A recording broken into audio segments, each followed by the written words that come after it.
लक्ष्मीनाथसमारम्भां नादयामुनमध्यमाम् अस्मदाचार्यपर्यन्तां वन्दे गुरुपरम्परां यदिराजाय विद्महे श्रीभाष्यकाराय धीमहि तन्नो रामानुजार्य प्रचोदयात् ஆழ்வார்கள் திருவடிகளே சரணம் எம்பெருமானார் திருவடிகளே சரணம் ஜீயர் திருவடிகளே சரணம் யோ நித்யமச்சுதபதாம்புஜ யுக்மருக்ம வியாமோகதஸ்ததிதரான திருநாயமேனே அஸ்மத்குரோர் பகவதோஸ்ய தயைக சிந்தோ ராமானுஜஸ்ய சரணம் சரணம் பிரபத்யே நீரார் கடலும் நிலமும் முழுதுண்டு ஏலார் ஆலம் இளந்தலின் மேல் துயிலந்தாய் சீரார் திருவேங்கட மாமலை மேயாராமுதே அடியேர் கருளாயே. எல்லாம் வல்ல ஏழுமலையான் பெருங்கருணையால் 4000 திவ்ய பிரபந்த பாசுர பதிவேற்றங்களின் வரிசையில் இன்றைக்கு 2641வது நாள் பதிவேற்றம். நம்மாழ்வார் அருளி செய்திய திருவிருத்தம் திருமொழியினுடைய 2வது பாசுரம். முதல் திருமொழியிலே வரக்கூடிய முதல் பத்திலே வரக்கூடிய 2வது பாசுரம் இது. முதலிலே கிடம்பியாச்சான் அருளி செய்த தனியன். கரு விருத்த குழி நீத்த பின் காமக் கடுங்குழி வீழ்ந்து ஒரு விருத்தம் புக்கு உழலும் அருவீர் உயிரின் பொருள் உயிரின்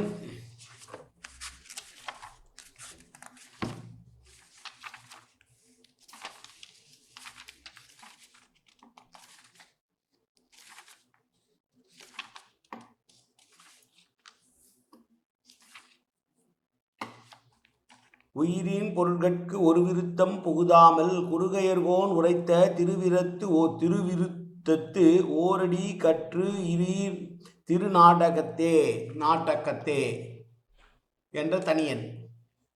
2வது திருவிருத்த பொழி பாசுரம். செழுநீர் தடத்து கயல் மிளிர்ந்தால் ஒப்ப சேயிர்கண் சேய் அரிக்கண் அழுநீர் தழும்ப அலமருகின்றன வழியரோ வாழியரோ முழுநீர் முகில்வண்ணன் கண்ணன் விண்ணாட்டவர் மூதுவராம் தொழுநீர் இணையடிக்கே அன்பு சூட்டிய சூழ்குழற்கே. இது பராங்குச நாயகியினுடைய தோழி பாடுகிற பாசுரம்.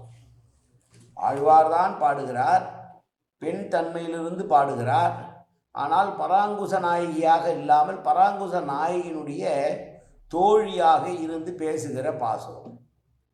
முழுநீர் முகில்வண்ணன் கண்ணன், நிறைந்த காலமேகம் போன்ற நிறத்தை உடையவரான எம்பெருமானுடைய மூதுவராம் விண்ணாட்டவர் தொழுநீர் இணையடிக்கே.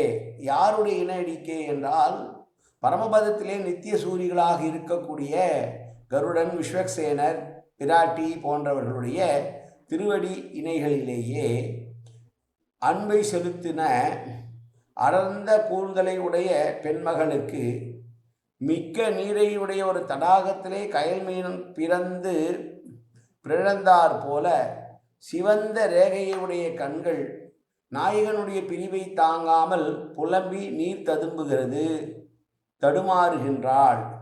இந்த அன்பு நிலை என்றைக்கும் நிலைத்து நிறைவேற வேண்டும், அவளை நீ ஆட்கொள்ள வேண்டும் என்று தோழியானவள் பராங்குச நாயகியினுடைய நிலையை பற்றி பெருமாளிடம் உரைப்பதான பாசுரம். முதல் பாசுரம் தானான தன்மையிலே அருளி செய்த பாசுரம். இங்கே இவர் பராங்குச நாயகியினுடைய தோழியாக இருந்து பாடுகிறது.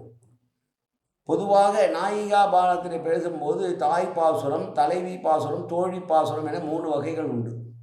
இந்த பாட்டு தோழி பாசுரமாய் சொல்கிறது. தலைவி அவருடைய உடல்நிலையிலே வேறுபாடை கண்ட தோழி வியந்து உரைக்கிறாள் நாயகிக்கு. உனக்கு இப்படியெல்லாம் இருக்கிறதே என்ன என்று நினைத்து பார்த்து ஆச்சரியப்பட்டு போகிறாள். முதல் பாட்டிலே இமையோர் தலைவா என்ற பெருமானை பற்றி சொன்னது உத்தம புருஷ சந்நிதி தன்மையே சிந்திக்கிறதுனால. அப்போதே அவனை கிட்ட வேண்டியபடியான ஆசை கலர்ந்து அவனை கிட்ட பார்க்க வேண்டும், அவனோடு சேர வேண்டும் என்ற பொறாமையாலே ஆழ்வார் ஆற்றாமை அதிகரித்து தளர்ந்தார். அவனோடு சேர முடியவில்லை என்பதனாலேயே தளர்ந்தார். அந்த தளர்ச்சியிலேயே தாமான தன்மையிலிருந்து இழந்து ஆண் பெண்ணானபடியான நிலைமை தோன்றி ஒரு பிராட்டியினுடைய நிலைமை அடைந்தார் ஆழ்வார். திருநாமத்தை இழந்து பராங்குச நாயகி என்ற பெயர் பெறலாயிற்று. மாறன் என்று அழைக்கப்படாமல் பராங்குச நாயகி என்ற பெண் தன்மையிலான பெயரை பெற்றாள். அப்படி அவருக்குண்டான அன்பு நிலைமையை தன்னுடைய வாயால் சொல்லிக் கொள்வதை காட்டிலும் வேற்றுவாயால் விளங்க வைத்தல் அழகாக இருக்கும் என்று அவருக்கு தோன்றிய காரணத்தினால் தோழி சொல்லுமா போலே இந்த பாசுரத்தை பொழிந்திருக்கிறார் மாறன். எம்பெருமானாகிய நாயகனை புணர்ச்சி கடுத்திப்படியாக பிரிவு உண்டாவது இயல்பு ஆதலால் அப்படியே பிரிவை ஆற்றல் முடியாமல் நாயகியினுடைய நிலைமை வேறுபட்டிருப்பதைக் கண்டு வியப்புற்று தோழியினுடைய வார்த்தை போல இந்த பாசுரம் வெளிப்பட்டிருந்தாலும் எம்பெருமானுடைய திருவடிகளின் மேல் ஆழ்வார்க்குண்டான அன்பு மீதிலாகிய கண் கலக்கத்தையே கண்டு பகவத் விஷயத்திலே இப்படியும் ஒரு அபினிவேசம் உண்டாவதே என்று வியப்புற்ற நண்பர்களின் வார்த்தைகளாக இது கொள்ளத்தக்கது. ஆழ்வாரது ஞானக்கண்ணுக்கு எம்பெருமான் ஒரு கால் இலக்கான பொழுது அவனை உடனே சேர விரும்பிய அவனை அப்பெருமான் அப்போதே சேர்த்து கொள்ளாமல் மறைய அதனால் உண்டான துயரமே ஆழ்வாருக்கு பிரிவாற்றமையாக ஆகியது. பின்னடிகளிலே முந்தடிகளை சொல்லிவிட்டு முதலடிகளை பின்னால் சொல்வது ஒரு வழக்கம். அப்படித்தான் கடல் அளவும் கடல் நீரை முகந்து கொண்டு கிளர்ந்த காலமேகத்தை போல் இருக்கக்கூடிய நிறத்தை ஒன்றுவான எம்பெருமானுடைய நித்திய சூரிகளாக இருந்து சேவை செய்யக்கூடிய அவனுடைய பாதத்தையே ஏற்றுக்கொண்டு அன்பு மிகுந்துள்ள இப்பராங்குச நாயகிக்கு நாயகனை பிரிந்த வருத்தத்தினால் கண்களில் நீர் திரும்ப நிற்கும் நிலைமையை கண்டால் பெரிய கடல் போல இருப்பது ஒரு தடாகத்திலே அதன் பரப்பெல்லாம் விம்மும்படி மிளிர்ந்ததொரு மீனானது அந்த தடாகம் முழுதும் குழம்பும்படி இடம் வளம் கொள்ளுமாறு சுற்றுவது போல கண்களும் கயலும் ஒன்றாக இருக்கிறது. அவருடைய கண்ணை மீனுக்கு ஒப்பிடுகிறார். வாழியரோ அழுகை நிலைமையை சொல்கிற இடத்திலே வாழ்த்து கூற எப்படி முடியும் என்றால் பகவத் விஷயத்திலே அன்பு மிகுதியினாலே கண்ணும் கண்ணீருமாயிருக்கும் நிலைமையை அன்பர்களுக்கு சிறந்த கண்காட்சியாதலால் இந்த நிலைமையே பரமபோக்கியமானது, இது மாறாமல் என்றும் நிலைத்திருக்க வேண்டும் என்று பல்லாண்டு பாடுவது பொருத்தம். வன் பொன்னி பேராறு போல் வருங்கண்ணீர் கொண்டு அரங்கன் கோயில் திருமுற்றம் சேருசெய் தொண்டர் சேவடி செழுஞ்சேரு என் சென்னிக்கணிவனே என்றும் கண்டிடக்கூடுமேல் அதுகானும் கண் பயனாவதே என்றும் உள்ள குலசேகர பெருமானுடைய பாசுரங்களை நாம் இங்கே நினைத்து பார்க்க வேண்டும். பக்தியினால் வரக்கூடிய கண்ணீரினால் அரங்கனுடைய கோயிலுடைய திருமுற்றம் முழுதும் நினைந்து சேராகுமா. அது அவ்வளவு மகிழ்ச்சியாக இருக்கக்கூடியது. அதனால் அதற்கு பல்லாண்டு பாடுகிறார்.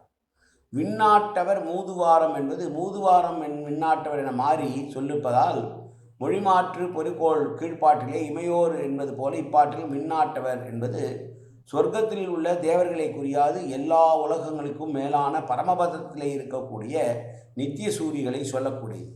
யார் அந்த நித்திய சூரிகளாக இருக்கிறார்கள் என்றால் கருடர், விஸ்வக்சேனர் முதலிய நித்திய சூரிகளை கூறுகிறார். தொழுநீர் என்பதிலே நீர்மை என்னும் பண்பு போயிற்று. நீர்மையாவது ஸ்வபாவம். நித்திய சூரிகளால் தொழுவப்படுவதையே ஸ்வபாவமாக உள்ள திருவடிகளுக்கு இணையடைக்கே அன்பு வைத்த எண்ணாது அன்பு சூட்டிய என் கையாலே ஆழ்வாரது அன்பு எம்பெருமானாது திருவடிகளுக்கு அலங்காரமாக தோன்றுகிறதாம். ஆர்வம் என்பதோர் பூ என்று பெரியாழ்வாரும் இணையடிக்கே அன்பு சூட்டிய சூழற்கே என்று சொற்போக்கால் எம்பெருமானுடைய திருவடிகளிலே ஆழ்வார் திருமுடிகளை அலங்காரம் என்னும் தோற்றம் கோலாம் என் சென்னிக்கும் உன் கமலமன்ன குறைகடலே என்றார் திருவாய்மொழியிலே. அவனுடைய காலின் மீது தன்னுடைய தலையை வைப்பது இதை குறிக்கிறது. சூழ்குழல் என்பது சூழ்ந்த கூந்தலுடையவன் என்று பொருள்படுதலால் வினைத்தொகையான ஒரு மொழி. நித்திய சூரிகள் சிரசாக வகிக்கும் திருவடியினை தமது திருமுடியால் தாங்கியிருக்கின்ற வாழ்வார் எம்பெருமானை பிரிந்து வருந்தி கண்ணீர் நிலையிலே இருக்கிறது, பரமபோக்கியமாக இருக்கிறது என்று அன்பர் சொல்வது ஆழ்வாருடைய அனுபவத்தை போற்றி கொண்டாடுவதாகவும் ஆழ்வார் பெருமாளை பிரிந்திருப்பதை குறிப்பதாகவும் இருப்பதாக இந்த பாசுரத்திற்கு உரை எழுதியிருக்கிறார் பிரதிவாதி பயங்கரம் அனங்காச்சாரியா சுவாமிகள். மீண்டும் ஒரு முறை பாசுரத்தை பார்க்கலாம். செழுநீர் தடத்து கயல் மிளிர்ந்ததால் கழல் மிளிர்ந்தால் ஒப்ப சே அரி கண் அழுநீர் தழும்ப அலமருகின்றன வாழியரோ முழுநீர் முகில்வண்ணன் கண்ணன் விண்ணாட்டவர் மூதுவராம் தொழுநீர் இணையடிக்கே அன்பு சூட்டிய சூழ்குழற்கே. பெருமாளுடைய பாதத்திலே தன்னுடைய தலையை வைத்து அவன் பாதத்தை தாங்குகிறார் நம்மாழ்வார். அவரே சடகோபனாவார். அப்படி அவருடைய விரகதாபத்தால் பெண் துடிப்பது போல பெருமாளை பிரிந்ததனால் ஏற்பட்ட பக்தி துன்பத்தினால் அழுகிற அந்த கண்ணீர் கூட பரமபோக்கியம் பரமபோக்கியம் என்று சொல்லுகிறார்கள் இந்த பாசுரத்திலே. நாளை 3வது பாசுரத்தை சேவிப்போம், அனுபவிப்போம். காயேன வாச்சா மனசேந்திரியர்வா உத்யாப்தனாவா பிரகதேது சுபாவாது கரோமி என்றது சகலம் பரஸ்மை ஸ்ரீமன் நாராயணாயேதி சமர்ப்பயாமி. உடலாலும் உள்ளத்தாலும் வாக்காலும் சகலவிதமான பாபங்களும் தோஷங்களும் நிறைந்ததாக உலகத்தில் இயல்பிருந்த போதிலும் அடியேன் செய்கிற நல்வினையோ தீவினையோ அத்தனையும் உன்னுடைய கமலமலர் பாதங்களில் சமர்ப்பிக்கிறேன் கண்ணா. காத்தொள்வாய் கண்ணா, ஏற்றுக்கொள்வாய் கண்ணா. எப்போதும் உன் திருநாமம் கண்ணா கண்ணா கண்ணா என்று நாவில் வருவதற்கு அன்புரிவாய் கண்ணா. சர்வத்திர கோவிந்தநாம சங்கீர்த்தனம். கோவிந்தா கோவிந்தா கோவிந்தா கோவிந்தா கோவிந்தா கோவிந்தா கோவிந்தா கோவிந்தா கோவிந்தா.